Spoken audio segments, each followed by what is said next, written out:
நலம் மிகு சிந்தையீர் வணக்கம்.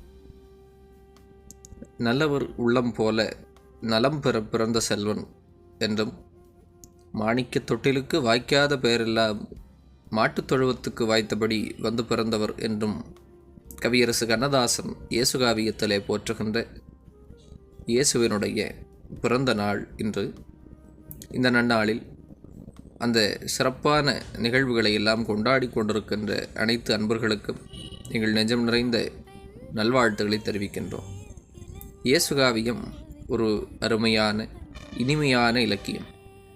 அர்த்தமுள்ள இந்து மதம் என்று இந்து மதத்தின் சிறப்புகளை எல்லாம் அடுக்கி முடிந்த கவியரசர் இயேசு மதத்திலேயும் அர்த்தம் இருக்கிறது என்பதை அழகாக உணர்ந்து பிறருக்கு புரியும் வண்ணம் கவிதையாய் வடித்தெடுத்த நூல்தான் இயேசுகாவியம்.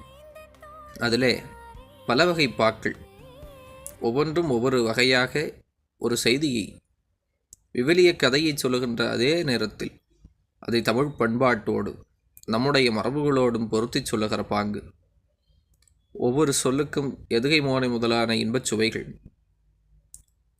அதில் விவிலிய கதைகளை எல்லாம் சொல்லும் பொழுது அழகாக ஓசைநயத்தோடு பொருந்துகிற பாக்களாக சொல்லுகின்ற தன்மை, தன்னுடைய நம்பிக்கையை கொள்கையை எந்த விதத்திலும் மாற்றிக்கொள்ளாமல் பிறருடைய நம்பிக்கையை கொள்கையை மதிக்கிற பாங்கு, இப்படி எல்லாம் கலந்த ஒரு கூட்டாஞ்சோறாக இருப்பது இயேசுகாவியம்.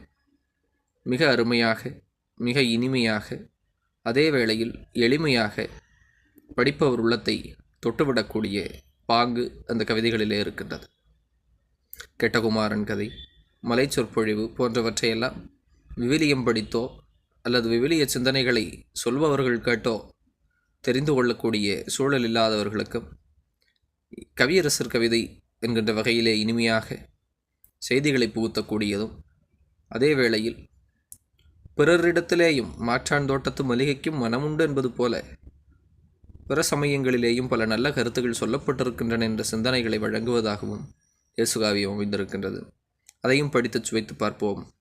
அத்தனை இனிமை, அத்தனை சிறப்பு. மீண்டும் ஒரு முறை அனைவருக்கும் கிறிஸ்து பிறப்பு நல்வாழ்த்துகள். வணக்கம். வாழ்க வளமுடன்.